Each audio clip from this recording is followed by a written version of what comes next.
Welcome to the Fay Fire Podcast, where we talk about all things fire-related, safety tips, and things that are happening in our can-do city. I'm Captain Stephen Shakeshaft, your host for the podcast. Did you know that Thanksgiving Day is the peak day for home fires? Over 3 times the incidence of any other day. More on that at the end of our podcast, but for right now, I am joined today by Lieutenant John Raub. How you doing, man? I'm doing excellent. How are you doing? Oh, hanging out. So we talked a little bit during the New Officer podcast last month about you promoting and taking over the Fire Academy and its daily operations. But before we get into that, talking a little bit about how to get into the Fire Academy, tell us a little bit about you. How long you been with the city, all that jazz. I've been with the city right at almost 8 years in this coming January. I joined 28 years old. I was fresh in the Army as well, so I just got out of my AIT in medic school, so it translated pretty well. So I spent a couple years assigned to Station 6, and then I deployed with the National Guard, came back, spent another couple years at Station 6, and then came out of the training division. You were my right-hand man for over a year. I honestly could not have run the academy every day without you, and I'm not just patting your back because you're sitting in front of me. It's a lot. It is, and you're starting to see how much more it was than you thought on the back end, right? There's a lot to go. There's a lot that goes on. Yeah. But getting into the academy, we are in peak recruitment season. We start accepting applications up in January, but right now we have some events going on. We just had our Women in the Fire Service Day the last weekend of October. Had a little bit of a lower turnout than usual this year, but that's okay. We still had some awesome candidates, and we have 3 more candidate orientation sessions coming up. And as we're getting into those orientation sessions, one of the things that I want people to come away from those with is an understanding of who we're looking for. Yes, we're going to teach you the body mechanics of how to work through the physical ability test. Yes, we're going to teach you how to do the application process correctly. But it's so much of the right person for the job. So who better to talk to that than the guy who is managing their first 6 months of training in Fire Academy? So kind of what are your thoughts when that first academy shows up, day one, you're getting to know them. I've already spoken to them for a few months at that point. What are you looking for in that firefighter? So some of the things I see day one of the people that come out for the Fire Academy is I look and I assess if they have the right mentality of what this job's going to be like. Everyone sees the firefighters on TV. Everyone sees the rescues that go on, the adrenaline rush that happens, and that's sometimes what draws people in. What I want to see day one of the Fire Academy, if these recruits are going to be able to be comfortable with unknown. In other words, if they can be comfortable with not knowing how their day is going to shape up. A lot of us, especially as we get older, we take comfort in how we plan our days or how we plan our lives. In the fire service, we don't know what a shift is going to look like. We might have a little bit of structure for our morning routines or our afternoon routines and training and whatnot. But in reality, in a shift, in the next 30 seconds could be something completely different and something new that you've never seen before. So that's something in the environment of the Fire Academy that we try to get people comfortable with the unknown. And to some people, they adapt really well to it, and some people it takes some time. Yeah, so I can't remember if I shared it with you or you shared it with me, but there was a really good documentary about, I want to say it was the Naval Academy, that intentional simulated stress. So they didn't do anything wrong. They literally walk in the door, don't know what they're walking into, and the first thing they're meeting is that intentional stress to see engage exactly what you're talking about. I thought that was really eye-opening. I had been in the position for probably 4 years before I saw that clip, and it really taught me something new even after having run the academy for 5 years. So it's definitely a stressful environment for a stressful job. Absolutely. And you learn a lot about yourself when you're in an intentionally stressful situations, but you also learn a little bit about your teammates too, and you learn that you can trust them. I'm going to give an example of something we did in the Certified Fire Academy 2 days ago. And at first glance, it almost sounds sadistic in a way, but it had brought out to these people. They came and they realized some of their own character traits that they didn't realize they had, and we also assessed who had the ability to lead in a stressful situation. So we took these, now granted these are certified firefighters, so they have the certification, but we took 9 of them and we took them to the burn building. We divided them into 3 groups, and had the burn building on fire like it should be, and then told them, all right, there's no command system. There's nothing telling you what to do. This building's on fire. Go. And they looked at us, and they were very confused because it's not at all how the fire service works as far as on an actual fire. And we just sat back there and watched them begin to make their own teams and begin to try to see who would solve the problem. And we didn't grade them on their skills per se. We looked at them and saw who was going to take the lead and who would begin to try to use their brains to solve the problem in a worst case situation where there's no leadership. Seeing those informal leaders become formal leaders because they have to in that moment. Yes. And after the evolution, we told them, like, you're not being graded on how you put the fire out. We just wanted to see who would solve the problem. And there was a few that quickly stepped up to the plate, and some that said they realized they needed to work on that. Little things like that are some of the evolutions we do. I like it, man. So you brought up the Certified Academy. A lot of people listening might not know what that means. We do hire completely unexperienced people off the street wanting to try something new, right? You're coming in, never been a firefighter before, and you want to try something new. We also hire people who may have been volunteer firefighters or working at a smaller agency and not have the level of experience that they need for Fayetteville, but they do have some. And then we also hire lateral transfers from other cities. So we do break people up into two different groups. We have a certified group and an uncertified group. So that uncertified group is going through 6 months worth of training versus the certified group is going through 6 weeks worth of training. Basically, welcome to the city. This is how we do things, and assessing their skill levels, making sure they know what they say they know. So if you're out there and you're listening and you're already a certified firefighter and an EMT, you got to be both, and you're looking to possibly come over to the city, we do have options for you that will still involve some training, but not as long, because we want to get you on a fire truck. We want to get you to work because we need people on the streets protecting the city of Fayetteville. But when it comes to the uncertified group, what is it like? Because you came uncertified, right? Yes. Right. Now, when I got hired, both the certified and uncertified went through the same academy, but I was uncertified. So how was that? What were you feeling walking in first day? And now you're on the back end of seeing all the whys. What was that feeling like for you? What did you have to tell yourself to get through some of those moments? For context, when I came to the Fire Academy, I was about 1 year removed from basic training in the Army.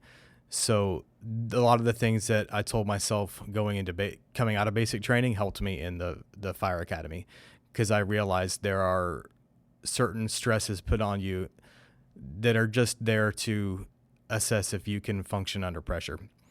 For instance, time limits in showers. We put time limits on showers and hard times for people to be in classrooms or to report to their little duty stations or practical stations, so to speak. And we purposely make those time limits shorter than you would on a normal average person would take, just to see if they can have what it takes to, say, get up at 2 a.m. in the morning and go out to a fire truck in time to go rescue someone's baby out of a house. So from my experience in the Fire Academy, I was used to that because I just got out of basic training, and I expected that I would be put under stress for things like that. And that was the case. There was a lot expected of us, and any deficiency we had, we knew we were going to be, that was going to be identified by the training staff, and we were going to be pushed to fix it. So I was ready for that based on my experience with the Army. And I also realized that the training staff is not there to make me feel bad or belittle me or do anything like that, or even there to make me feel like I'm a bad person. But they do these harsh rules and regulations, so to speak, throughout the academy, just to make sure that you have the discipline to go in there to Mrs. Jones' house in the middle of the night to rescue her baby. And that's the trust that they are learning to be able to put in you through this environment. Yeah, I describe it to folks. I don't ever want to discourage someone from trying something new, but we also need to be real. So when I'm out recruiting and we're talking to people about becoming a firefighter, you don't want to focus on negative stuff, but you have to be true to what this is. And if you don't love this, it will eat you alive. You're dealing with the worst day of someone's life, every day of your life.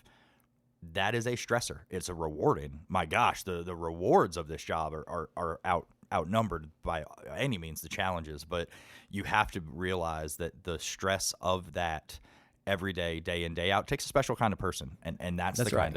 kind of person we're looking for. That's right. And the stress of the academy, even though it's not real life emergencies where someone's life is on the line, but the stress of the academy and the practicals builds a certain amount of confidence in you as a recruit and with your teammates. And it's something you can't describe unless you've been in that situation. The bond that you get from your crew, your teammates, going through an academy, going through the hardships and the stuff that gets put on you, overcoming that and learning how to solve these problems makes you closer to these people than even your own family sometimes. Yeah, and I tell the recruits when they come in, there are things that we will tell you how to do it. There are things that we will tell you when to do it. But there are times when we want to see how, like you said, with that evolution, we want to see you problem solve. You may walk in and have no clue how to put a hose line together, 4 sections of hose. You got to put it together and hook it to a truck.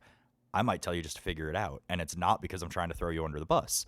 I'm trying to see how you problem solve. Yeah, that's right. A similar example. Yeah, exactly. And you get a feeling, even if you didn't accomplish it perfectly the first time, you get a feeling of satisfaction when you've actually had to take you and your crew and figure this out. There's a feeling of satisfaction that comes once you finally solve that.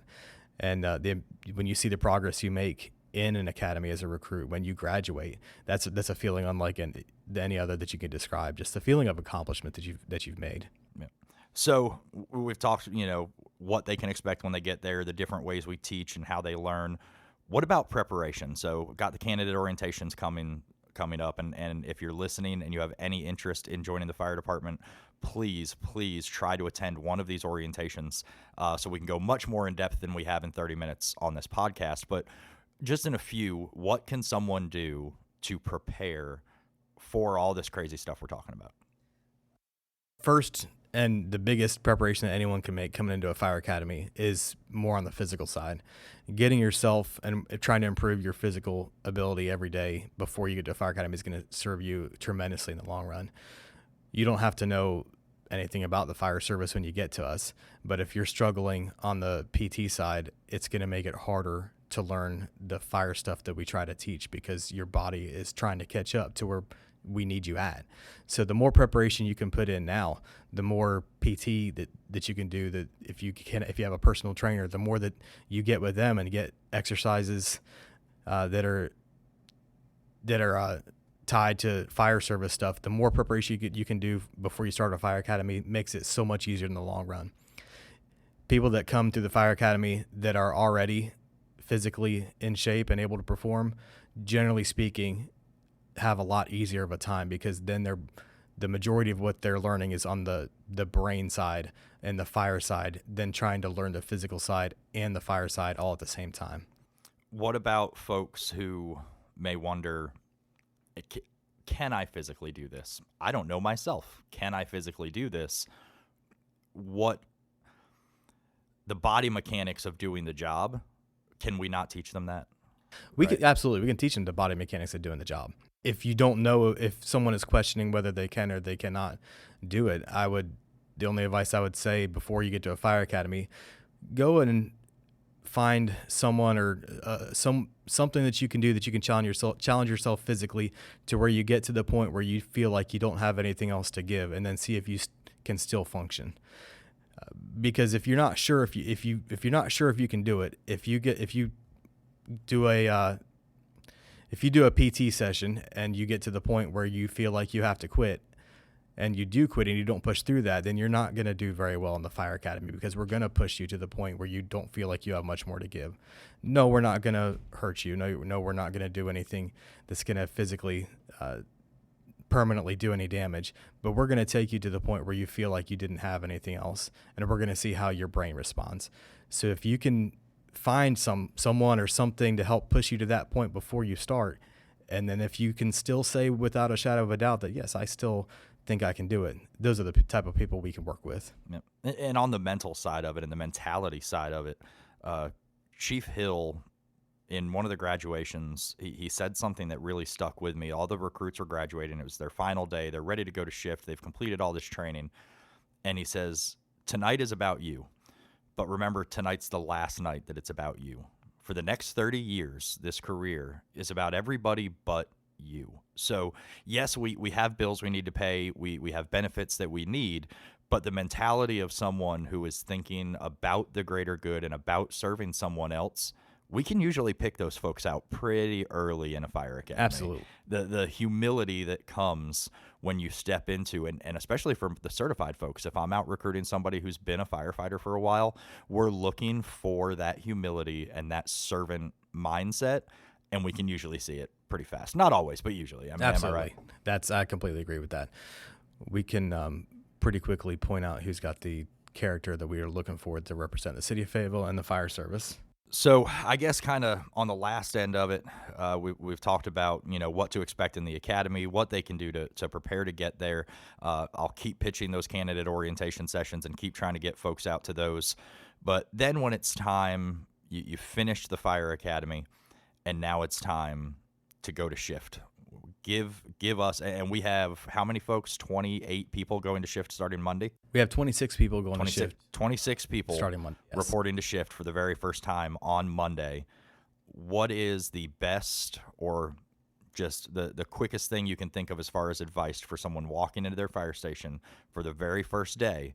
What is the best piece of advice Lieutenant Raub has for that individual? I would say be humble, be ready to do what's expected of you. A lot of people, you've now finished the fire academy, there's a camaraderie that goes along with that, and you can take a sense of pride and accomplishment in what you just finished, and there's nothing wrong with that. But that there has to be an ending point to that feeling of accomplishment, because now you're just starting to be in the fire service. You're actually starting how to learn how to be a part of a crew and how to be a firefighter. The training at the academy gives you the basis and the foundation to be able to go out and function on a fire ground. But the real life practical applications of everything you'll get once you get with your crew. So you should feel a certain sense of nervousness on your first day reporting to work for this crew that you probably have not ever worked with before. And then it's all you listening to what your captain lays out and his expectations, and then being willing to train, being willing to do the duties around the fire station, washing the dishes, sweeping the floors, washing the trucks, being ready and able to do those things. And then the training that your captain and your crew does, just 110% get on board with it and do it, and learn. And if you have a willingness to learn, and if you have a willingness to listen to your crew and your captain, then there's nothing that it won't be possible with that. I kind of laughed a little bit when you were talking about just daily chores and stuff. During Women in the Fire Service Day, Chelsea and Katie and Olivia and Melanie all came out to help me talk to them. And one of the things they brought up was people, you may feel like, well, am I being asked to do the dishes because I'm a woman? Am I being asked to cook because... No, you're being asked that because you're the rookie. Yeah. And that's how you become that marketable person that everybody wants. When you step up and do those jobs without being told to do them, it doesn't matter if you're male, female, it's irrelevant. Stepping up and doing those jobs makes that company go, yeah, they're stepping up. I'm not going to need to tell them to grab a hose line and put a fire out because they're grabbing the mop and mopping the floor. It's showing that initiative. Absolutely. Yeah. And that's exactly what we look for out of a new person on shift. Are they going to take the initiative to do the chores like they should without being told? Are they going to take the initiative to go check their gear off properly? Are they going to be taking the initiative to walk around with their driver engineer to see what is on their apparatus and learn it? Are they going to focus on doing the job? Because if we have to tell you to clean up after lunch, or if we have to tell you to check off your equipment on the engine, or if we have to tell you that you need to learn all the tools that are on the engine, those are basic skills. Learning those basic skills is something that should be natural to a new firefighter. We shouldn't have to tell them that they need to know where the equipment is on the truck. And I've never once got frustrated with someone who came up and said, "What is this?" or "Where is that?" That's right. Ever. It's when I tell them to go get that and they say, "What is that? Where is this?" 3 weeks into their assignment, that's when you're going to frustrate folks. That's absolutely right. When my first cycle on the fire station, I probably looked over that engine 2 or 3 times a day trying to mentally remind myself where everything was, because I knew I didn't want to be that guy that on a house fire when they told me to go get a Halligan, and if I didn't know where that was, I didn't want to be that guy, and I wasn't. So my first captain, he was only my captain for 3 weeks. When I first got, he was my captain for 3 weeks before he went on somewhere else. He sat me down in the first 5 minutes, and he said, look, the bathroom can be cleaned anytime today. The floor can be mopped anytime today. For your first 30 days on this fire truck, you're going to be out there with the lieutenant learning that fire truck. You're going to do the inventory with that lieutenant. Everybody else is going to be cleaning, and they're going to say, why is the rookie not cleaning? Because I told the rookie that he's going to be learning that fire truck, and I've kind of carried that with me as a supervisor for future, new folks coming in. No, that's right. I had a captain that their motto for the morning was, and this is what they said, always and forever, your gear and your apparatus had better be checked off and right before you do anything else. Before you even think about doing anything, getting on the computer, mopping the floors, always and forever, your gear and equipment had better be ready to respond to a fire. And in the academy, it's kind of a harsh way to put it, but I'm in the academy, I'm here to teach you how to not die. In the fire station, you learn to be a firefighter, and you learn that by doing that daily checkoffs, daily training, daily evolutions. That's how you become the seasoned firefighter. That's right. And then taking that training and then incorporating it onto real calls.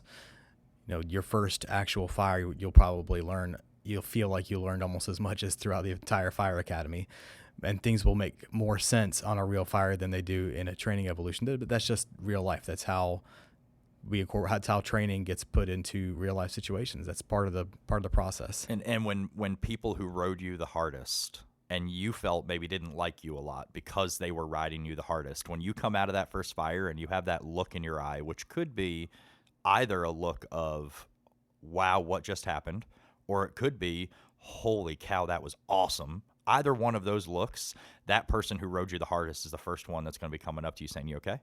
How do you feel? How do you feel that went?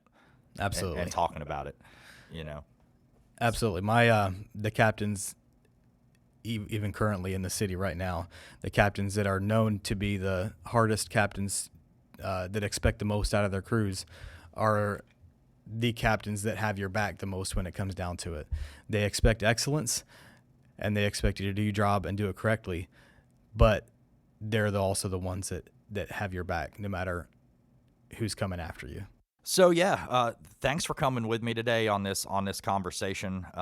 One thing that I, as the recruiter and trying to tell our story to the public, want people to see is the real side of it. Like I said, I can tell you that this is the best job in the world because it is. I can tell you I have the best schedule in the world because I do. I can tell you I've got great benefits and I've got a great pension because I do. But we also need to talk about those real things, those stressors, those fears.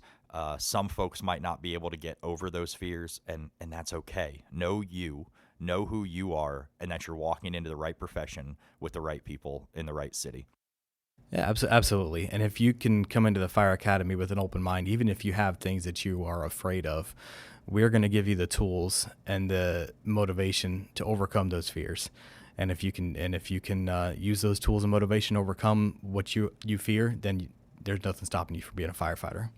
So candidate orientations, y'all. If you want more information about everything that Lieutenant Raub and I talked about today, I can't stress enough. November 16th, my one coming up on November 7th or 2nd is pretty full already. So November 16th, it's a Saturday, and December 7th, also a Saturday.